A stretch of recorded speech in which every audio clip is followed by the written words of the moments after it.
could we just start with you reading something of your choice from the book?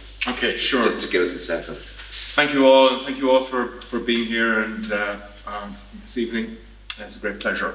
I'm going to read the opening 3.5 pages of this Plague of Souls, and it's kind of self-explanatory. Neelan comes home. Opening the door and crossing the threshold in the dark triggers the phone in Neelan's pocket. He lowers his bag to the floor and he looks at the screen. It's not a number he recognises. And for the space of one airless heartbeat, he has a sense of thing drifting sideways, draining over an edge. The side of his head is bathed in a forensic glow of the screen light. Yes? You're back. Hello. Welcome home, Neelan. Who am I talking to? Oh, only a friend would call at this hour. The voice on the other end is male and downbeat. It's not the sort of voice you would choose to listen to in the dark. Neelan is aware of himself in two minds, the voice on the phone drawing against his immediate instinct to orient himself in the dark hallway. Yes, he turns and stands with his back to the wall. You know who I am? Well, that's the least of what I know. What do you want? 2 paces to his left, Neelan spots a light switch. He reaches out with a spare hand and throws it back, and throws it again. Nothing.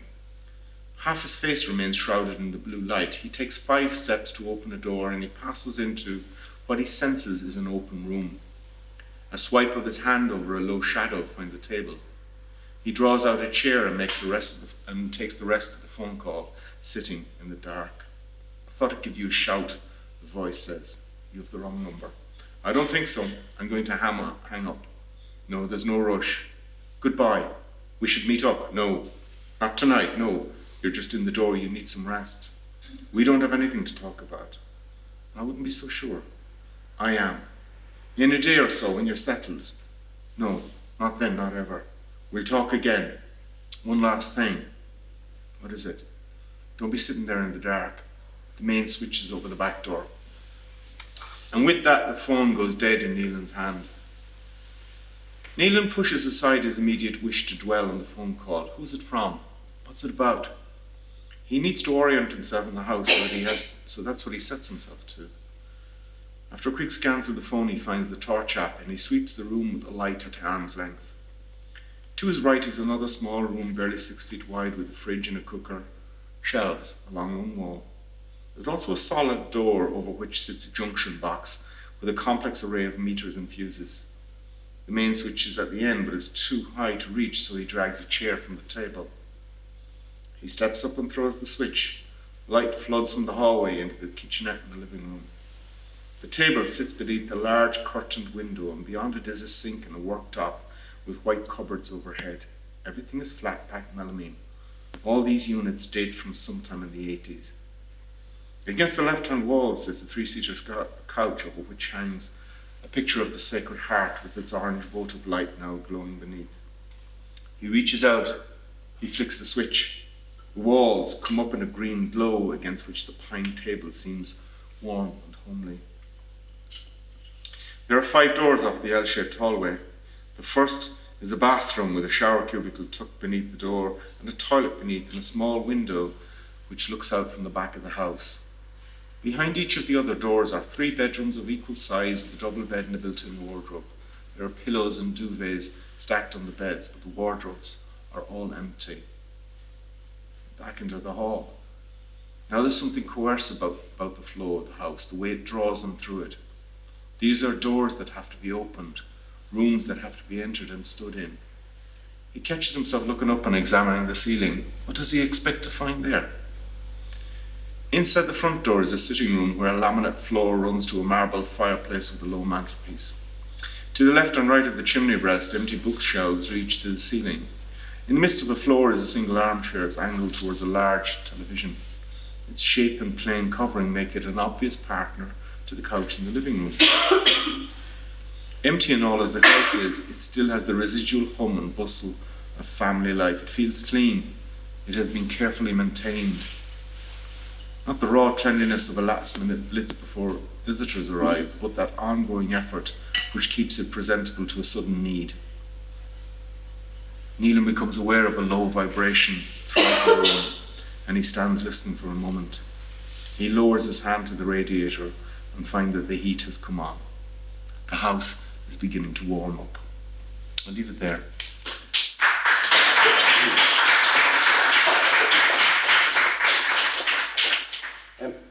I'm aware of two things happening there. People will see more, but just let's start with these two, that you're very, very precise. It is almost as though you're making an architectural drawing or an architectural report over the 5 doors, the different ways in which the furniture is placed. But there at somewhere is the fact that this person is phoned, and we could be led to believe, since this is probably Ireland, that this is a number of things that we all recognize. And so we think we're in a comfortable space. Someone has arrived in what's called a safe house, in the middle of nowhere, and there's a phone call coming from someone who has something on that person.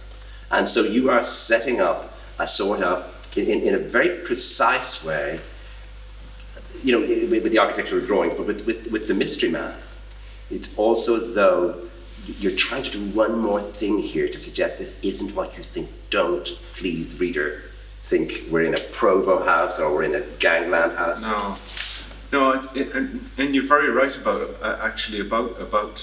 making an architectural drawing. At one stage in the editorial process, I had myself tripped up about where he had gone, and I actually had to draw a map of it for myself to clarify one paragraph in one of those pages that I had read. But it's definite, it's definitely a home, whether it's a safe home or not. It's not something I'm fully au fait with. It's a home that he is returning to. It is now crucially changed from the house he left, even though it's recognizable to him, and it is a home that is denuded of his wife and child, or so he believes. And there is this phone call. The moment he crosses the threshold, his phone goes. I don't know, is there any causal connection between those two things? If he didn't cross the threshold, would the phone go? I don't know. If he'd stayed outside the door, would the phone go? I don't know. But he does cross the threshold, and the phone goes as he crosses the threshold. And then there is this man who seems to have this strange reach. He says, don't be sitting there in the dark. How does he know that? I don't know how he knows that. So there's so many things that I don't know about this book. And then there is this thing where he says this architecture of the house, that there's something about it draws him through the house, that there is something coercive in the flow of the house, that it pulls and draws him through the house. These are rooms that have to be entered. These are doors that have to be opened. Do you know what it was? I opened the file. The files on this go back to in my computer. I'm still at the stage. You know this, but it takes months to tidy up after a book of that, and to clean up your room, to clean up your computer and everything. And I noticed that the first files with this Plague of Souls on it were opened up in 2012. Okay, so that's what, over a decade ago, and I was 46 or 47 or something like that when I would have started this, and I was actually a young 46, 47. I was still of an age to have played video games and things like that. And Colin Barrett was dead right. It was him. We asked him for an encomium, and he's one of the people who got back straight away, and he said, a singular writer, it feels like wandering through the beautifully rendered yet hauntingly empty levels of some utterly compelling video game. I wrote the beginnings of this, and that's what it means. There's something coercive about the architecture. If you play certain video games, you have to open doors. Doors in real life, you can leave them or not. But doors in video games, you have to open them, and halls you have to go through. So and I completely forgotten this. Except over a year ago. This book is written under many signs, and one of them was written under the signs of kind of video games. And I'd completely forgotten about this until I read from this over a year ago in Kenny's, and I read those exact pages in Galway, and a woman came up to me. Her name is Brenda Romero, and Brenda Romero is a legend in the game design community. She's a Hall of Fame BAFTA winning game designer, And she says, "That's a video game. That's what you've done there. Is that's the opening of a video game." And I said, "Oh, that crossing the threshold, phone going off." I said, "I didn't know that, Brenda, but there you go." So I'm not being facetious, but there may be people among us here, including myself, who would like you to tell us exactly, not what is a video game, but in what way would your watching a video game move into that sort of mixture of the uncanny and the architectural? because that's it. Look, it doesn't matter for me if it's video games or albums or movies. I'm always watching them with, how do I turn this into a novel? How do I turn this into fiction? I go to, my wife is a painter, we go to galleries, and I'm always, I'm always looking at a painting and I'm thinking, how do I turn this into fiction? Even a box of cornflakes on the table in front of me, I'm reading the back of it and I'm thinking, how do I turn this into fiction? Everything becomes part of this fiction writing process. And there was this time in my life when I sat among men of my own age and generation, and we played video games, like particularly very spooky video games like Silent Hill. Particularly Silent Hill was a kind of a horror video game, and that was the opening and the closing of doors and that, and the moving up and down through corridors. There was lots of spook starts in it, but the architecture of itself was an event in itself.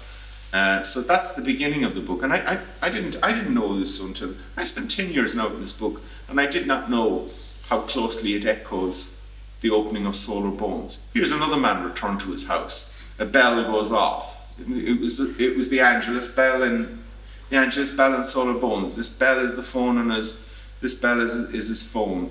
He's wandering around. He's looking. The exact same opening. It never, and I was completely kind of deaf and blind to it and that, but that's me, there's a lot I don't know about my own work and that's fine. Solar Bones is filled with presences. In other words, that when he goes home, there's someone there. When, for example, they're pouring concrete into the foundations of a school building, it is concrete, and you realize it is a day, and every single thing that is happening stands for itself. It may have resonance sort of rhythmically, but not in any other way. And what I wondered was that having done that in such detail, he is, after all, he's an engineer, you're a protagonist. If you wanted to move into the shadow of that, to see if I went to the other direction, if I went from, not necessarily from day to night, but from the pure establishment of things as they are or were into some other realm, is therefore there's a companion piece, or not much that, a reaction to the other book? Yeah, I think it is. I think in many ways it is. I see it as a companion piece and a reaction to it. It's everything about it. Like the first thing everyone comments about on Solar Bones is the complete uninterrupted unspooling of it, and that. This is written to much more shorter and clipped rhythms and that. For me, I've always thought that Solar Bones was bathed in sunlight, and that this is a much more gloomier proposition, much more darkened and somber proposition.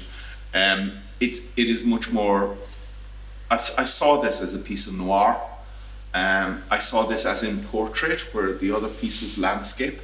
I saw this as the middle part of a triptych, where Solar Bones is a portrait piece, and this is the black vertical portrait.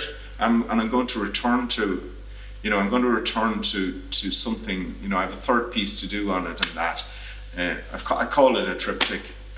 It's not a trilogy in the sense that it's going to be that there's a running narrative running through it, but it's a meditation, a 3-part meditation on building the world, men who try to build the world, or the possibilities of building a world.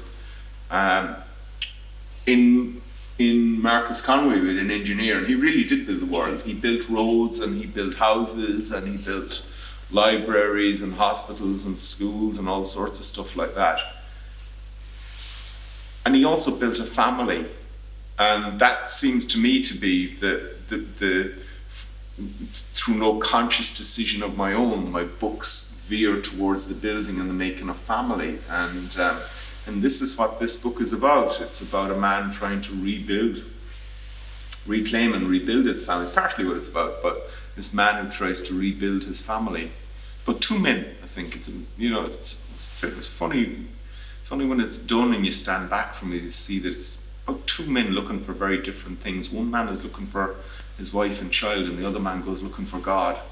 And God says, I can't help you, son, I can't help you. So that's, insofar as I understood it, that's what they're about. And were you being careful not to make this landscape, just to say in this book, a mythical landscape, and to bring it down a notch into, for example, a Mayo landscape, in which you're talking about that strange business of turning the road and finding there's an extraordinary building, but it's a modern factory building that's actually literally there, and you're not making up, you're not creating a sort of sci-fi Mayo. You're actually in modern Mayo, which Mayo is much bigger than it should be. Yeah. Let's start with that. And some of the roads seem not to be leading where they should be going. Yeah. And there's no crossroads you can find. In other words, you're dealing with, in both books, it's there in Solar Bones as well, that idea of the long road, the long night. Yeah. And yet you're in a real Mayo. Landscape is hugely important to me. I live in I come from the bottom of Mayo, South Mayo, which is hilly, which is rocky and hilly, and I lived for a time right under Croagh-Patrick, our national pilgrimage mountain, and quite literally I used to open the back door and keep walking to go up Croagh-Patrick. Quite literally, throw the door open and just keep walking in a straight line used to bring me up to the top of Croagh-Patrick. So that's South Mayo, where I spend the greater part of my childhood. But I spent a very important part of my infancy up in North Mayo, where my mother is from, and that's really sandy and flat and kind of denuded. There's no broadleaf trees up there, for instance. The rocks are round. The whole place has been weathered by the sea and that. And it was so I used to journey up and down to that, and I went through places like Ballycroy and Bangor-Erris, a place like that. And there, seriously, that's the real Wild West. You can forget about Donegal and Clare and Connemara and that. You take out a map of Mayo and draw a vertical line from Crossmolina and west of Crossmolina and north of Newport, and that's the real Wild West. It's an extraordinary place, and that's my mother's part of the world and that was hugely influential on me. But it's an idea of Mayo, Colm. I mean, it's an idea of Mayo as well, Colm. Mayo gives itself to people talk about Sligo Gothic or I don't know what else, but Mayo, our idiom is hysterics. It has to be. And I say this because I've asked Mayo why there are so many penitential shrines in Mayo. I lived under Croagh-Patrick. We seem to see the need to go on pilgrims, and then there's Knock up the road from us, and then there's the prayer house in Achill, and we seem to see ourselves as especially in need of penance. And in my time, two men have given their lives for the Republican cause, have starved and have gone on hunger strike. Just tell us about that. Yeah. Well, a third one, in peacetime, it'll come to me, I always forget it, but in the 1950s, an Irish Mayo man starved himself to death, went on hunger strike for the Republican cause. In the 1950s, I think he died in the Curragh, I'm not too sure. But in the 1970s, Frank Stagg and Michael Gohan, they went on hunger strike in, I think, one in Pentonville prison and the other, and they died, and their bodies had to be repatriated to Ireland because I think the repatriation of Frank Stagg is almost surreal, isn't it? The body was dug up the night after he was buried, after the Garda presence was lifted around his grave, was dug up by the Republicans and was replanted again. And what other county benefited so little from the Republican cause than Mayo? You'd be hard pressed to find it. And then right out the back door from me, right over the hills, there's a place called Drummond. And one of the last things that Pope John Paul II did was he granted a license to a woman to be a licensed hermit. He dusted down some medieval license. That's a fact. You couldn't make this up. And she had the whole wide world in which to become a hermit. And she chose Mayo.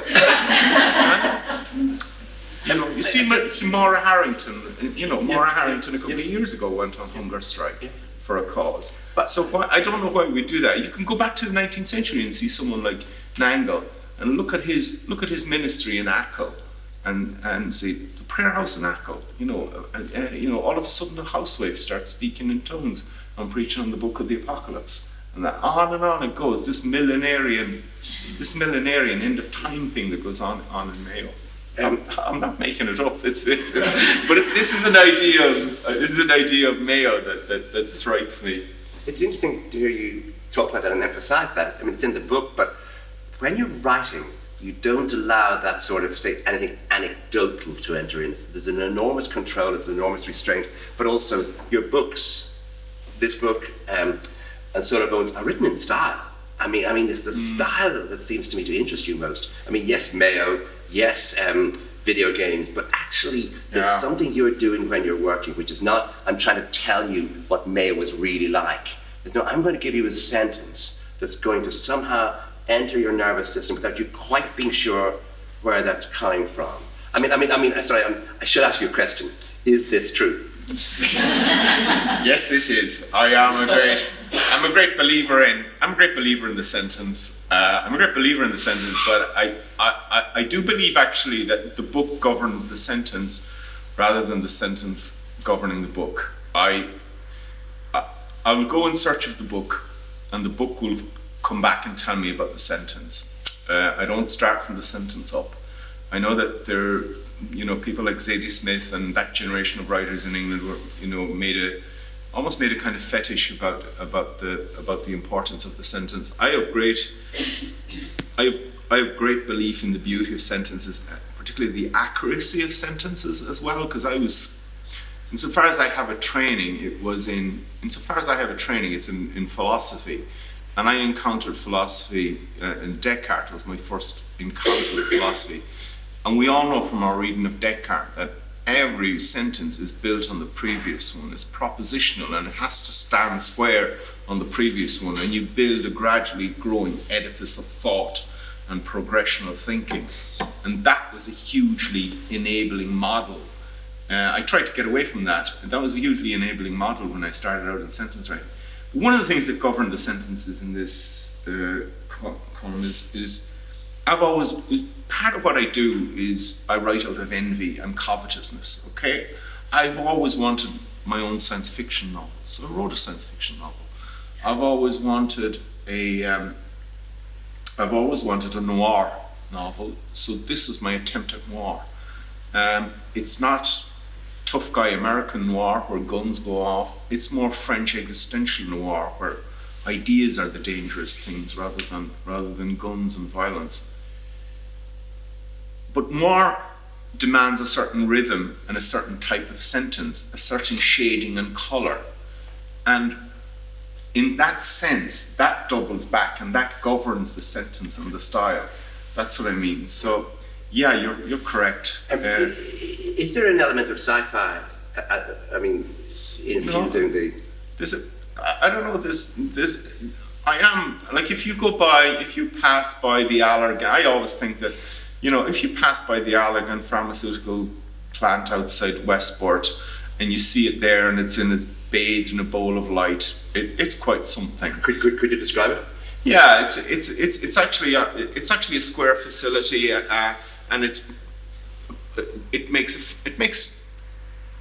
its name making. There was a generation of us that had what's called yolks you put in your eyes. Contact lens. And did you use Allergan rinse to wash it out? Yeah, you used them, put them in, wash it out. That's what it made its name at. But it pivoted away from that, and it now makes about 25% of the world's Botox is made by allergen. That it's so improbable to me, and Botox is a botulism derivative, and that, and they have to send. I don't know. There's talk that they have to send an armed escort up to Knock to get this thing when it comes to. Serious? I couldn't make this shit up. You mean to Knock Airport? Yeah. Rather than Knock Shrine. Rather than Knock Shrine, yeah. Well, see again. There's this. You see again, there's this move for redemption and forgiveness in Botox, and we would be forgiven our wrinkles, and we would be forgiven. So it's a beautiful facility, and I remember I worked in it for a year, and I remember going into it and being absolutely enthralled by these. It was like walking into a 4-star hotel. There's plush carpets everywhere. The secretarial staff were done up to the nines. Right behind them, there was these amazing laboratories that were pure science fiction. This is back in the 1980s, and it still strikes me as so improbable. And everyone that worked in it were the sons and daughters of farmers from all around the place. We all went to this cathedral to work on that. And up the road, I don't know. Up the road, there's the damnedest thing ever. There's outside the town of Ballinrobe. There are 2 water towers, and they're like massive mushrooms sticking up in the sky, and they're like something from Dan Dare in the 1950s. They're dreams of a future past and that, and they're lit up in green and red anytime we get to the All-Ireland final. And they look the absolute strangest thing to see them in the middle of the night and that, to drive by them. In this book, it seems to me that you're reducing the sort of colour you're going to work with compared to Solar Bones. Yeah. So in Solar Bones, you're going to have a marriage being described in rich detail. Being a father to a daughter, being a father to a son who's away, the phone calls, being a son, and being someone who works, has a job that matters. So just say that you decide, why don't I take all that out? Why don't I have an empty house? Why don't I have a wife who's away, who's a memory, who might appear, who will appear in memory? Why don't I have a single father who's also gone? Why don't I have and reduce it all so that you get a sort, I suppose, something quite uncanny and strange constantly happening. I mean, not just that moment where he puts on the light and realizes, but it's almost in every moment something is lost. And then you go, something must happen. So you open with, just say there are only 5 plots for novels. I can't remember, or maybe there's 6. And the first one is a man or a woman, someone calls to a dark house late at night. But then you go, somebody makes a journey across a country in search of something. Yeah. And so you're working with those sort of elemental images or elemental structures for I think to get, I suppose, a sort of level of expression that's very serious and in a way unadorned. Yeah, it would have been chiseled back prose, chiseled back circumstances. It's a novel. Again, if you set yourself the task of writing a piece of noir, you are constraining yourself, and that's what I wanted. I wanted a sudden book. I wanted a sudden book that would come up on you and give you a clip on the ear and pass you by and leave a black watermark on your soul. It's slightly longer than I would have wished. I was a bit taken aback that it ballooned out to 170 pages. I thought actually it was going to come in around 150. I shore away as much circumstance as I could out of it in that. And that was an attempt at clipped sharp rhythms, at something possibly inhospitable on that would speak to his loss and that would speak to his search to find his family, find his woman, his wife, his woman, and his child, definitely a different palette of colours. Very definitely a different palette of colours, right out near the gloomier end. All right, yeah. I'm taking noir to mean the soul or the individual alone in a landscape which is either inhospitable or it's night.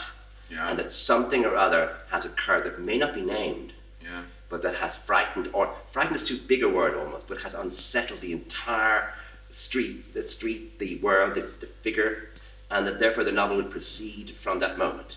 It doesn't mean something has to happen. No.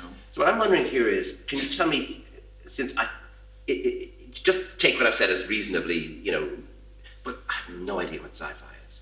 And I wonder if I'm alone as being one of those literary readers who just stuck to what I did, and I don't think I've ever. So could you help? Oh no, it's help us with sci-fi. What is it? The sci-fi that I love is the. Let's put it this way. I love machines. Okay, I love machines and technology, and I have a belief that they're one of the glories of mankind's projects is our machines and our technology. And I also think there's a spiritual element to them. I think that the better angels of us are as visible in our machines as they are in our poetry and in our music, our song and dance. And therefore I see the good in them. But what I'm really interested in is how they interact with what it is to be human. I'm really interested in the way that we make our machines and we send them out into the world, and our machines turn around and they remake us. That's what I'm interested in, and that's me. What all my science fiction is about. I was asked to write a couple of years ago. I was asked to write a piece on. It was for the Douglas Height Gallery, and I could respond to any visual image I wanted, and just to write a piece on it. So I went to my wife. What will I write about? What will I write about? And she said, "Well, you were really interested in that news clip you saw about how an android built in Japan, built in Hong Kong, was given full citizenship in Saudi Arabia." I said, "I wasn't I? Yeah." So there was this android. Her name is Sophia Wisdom, right? She's brought to Saudi Arabia, and she gives an interview. And so I thought about it, and I put it 25 years later. I wrote this piece on being Sophia, where she has now set aside her citizenship of Saudi Arabia in sympathy with Saudi Arabian women, because she had more rights than they did. And she now lives in the west of Ireland, she now lives in the west of Ireland, and she has become a global sports spokeswoman for AI constructs, and she now works in insurance. I have this thing about insurance. I think insurance is the oddest thing. Our hedge against thing. And that's an ongoing project that I have. It's how, and she's making an address to the UN about her quest for her own soul. She said, "I'm nowhere near it yet." And if you're interested in the piece, it was read by Fiona Shaughnessy, and it's on radio. Clíona Ní Allen did it, and it's a piece called "On Being Sophia," and it's in the RTE archive, and you can listen to it. And whatever it's like as a piece to read, you just hear her reading of it, and she's absolutely brilliant. She's such a brilliant reading of this piece, this speech that this android makes to. So that's what I'm interested in, is how we make our machines, our mechanical process, and how they turn around and they remake us. And that's an ongoing, project that I have is science fiction. Yeah. I heard of somebody who came to Ireland and read some novels and went to some plays and said, "Do the men just shout? Is that what the men do? They just come on the stage regularly, shout, and go off again?" And so I'm wondering if just in this book and Solar Bones are both novels in which you attempt to do something much more subtle, much more nuanced, and quite revolutionary, in that you're Irish men who are sort of in a state of wonder, they're transfixed by things, they often don't speak much, they notice a great deal, but that they are a new version, or another version, of a sort of what Irishmen are meant to do, which is go around causing grief to everyone. Go around causing grief, or be sullen, oppressive figures in their own house, and that. I don't know if I consciously set out to do that. I know I consciously set out to do something, and I think that my fathers, as a rule, are good, decent men who try to do the right thing by their wives and kids and that. And that sets them apart from most Irish fictional fathers in Ireland, right enough. But one of the things I try to do is I write rural Ireland, okay, and I'm fond of it. And I saw rural Ireland being depicted, particularly in theatre, but in other places. I saw rural Ireland being depicted as a place where people do stupid things, and where men don't grow up, and where men don't grow up, and where they're man-childs, and they're inclined to lunatic schemes, and they're just a bit daft. And that's not my experience of rural Ireland. You know, my experience of rural Ireland is where good, decent people live good, decent lives, and crucially, they won't see you stuck. They're neighbourly, they're communitarian. And I set myself the task, okay, make something of that. Let's go with that. Let's run with that. A place where good, decent people try to live decent lives. Let's start with that premise and make a novel out of it. So see, that's what I thought was. People always talk about the experiment in Soda Bones. Talk about how they all always talk about the technical experiment. I thought the technical experiment is the single out for that. The thematic experiment is much more radical. Let's make a novel about a man who's happily married, who's good at his job, who's kind to his wife and his kids and that. Go to Hollywood with that proposal and see how far you get. And that was the task that I kind of set myself. So when you set the task to have a fight between a man and a woman in this book, I mean, it's very oddly orchestrated or choreographed. In other words, who does the fighting? Who does the hitting? Yeah. It's not what you expect it to be. And I'm presuming you're still working on that idea of getting these cliches and seeing if there's a richness you can get from the cliche by just literally turning it around. The fight scene, I'm asked about that less than I would have thought, I have to say. There was a time when, there might have been a time in my lifetime where you'd have been less cautious about approaching a theme like that, but the world has moved on from being blasé about that sort of thing. So now I had this fight scene. It goes on for 4 or 5 pages, and I handed the book to a man fights a woman. Sorry, there's a man fighting a woman, and I handed it to my editors. And my editors are 2 women, Lisa and Sarah, and they talked about this part of the book and that part of the book and the next part of the book.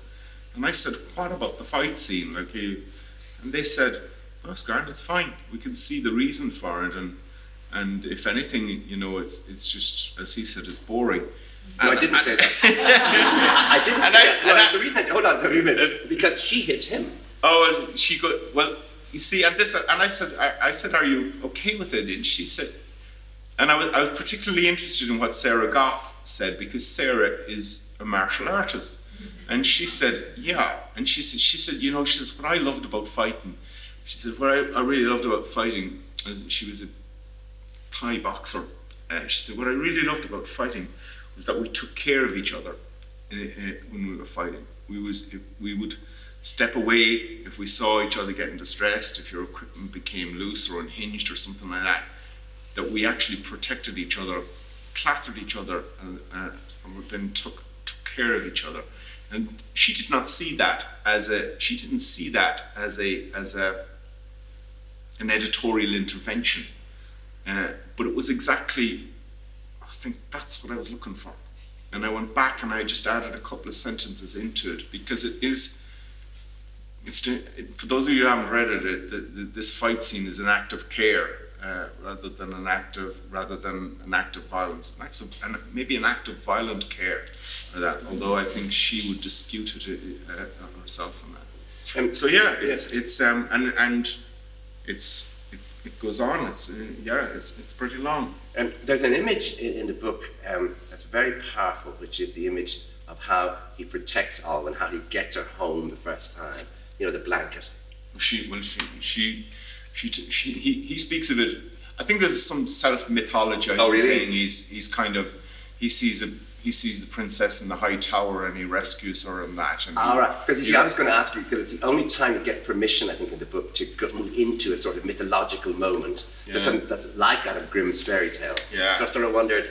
Yeah, I think there is. Could you just tell the audience about the scene?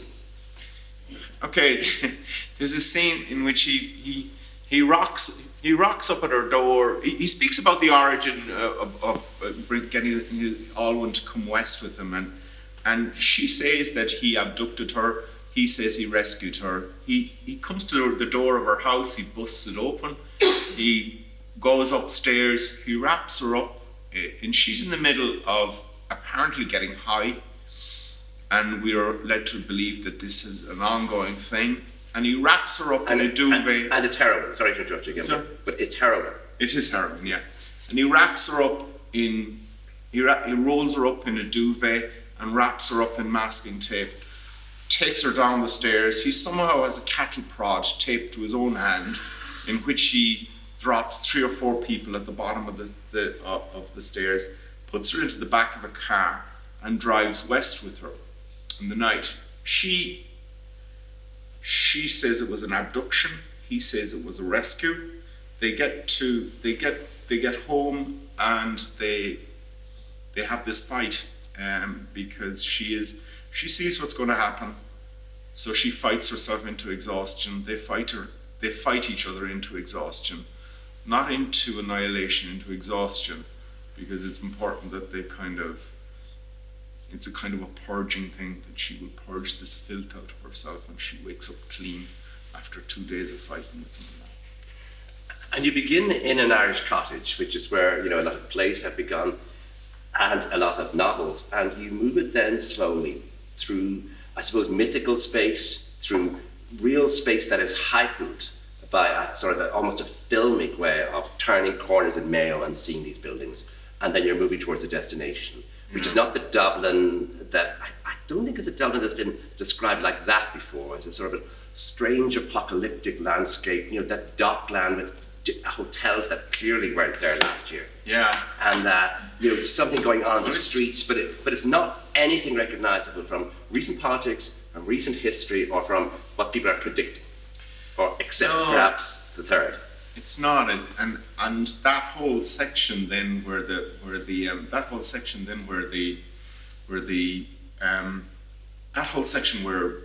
is this security issue, terrorist attack, which may or may not be coming down the road to them.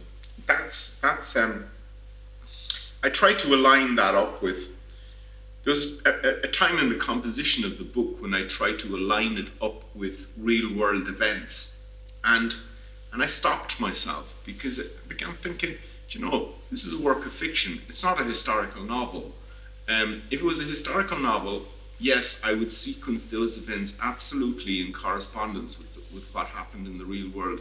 But instead of that, what I'm going to do is I'm going to just talk about them, and if they fall into line, well and good, and if they don't, that's fine also. It takes place within this epoch and this period. And I came to that quite late in the composition of the book, and if I was to go back now and do it, I think I'd swish them around even more. I'd swish those events around even more. Because you're not writing about, you're not predicting. I'm not predicting, and I'm not writing history. I'm doing the things that only fiction can do, and I think it's important that you do the things that, as a fiction writer, that you tell the lie that only fiction can tell, and that's my job as a fiction writer. People should be able to look at a fiction writer and say, I don't know much about you, but I do know you're a liar. And that's your job. That's your job. You're a state-sanctioned, culturally sanctioned liar. You're here to twist events so that we see it different. It's an open-air asylum, so that we see the world in a different way. Thank you very much. Yeah.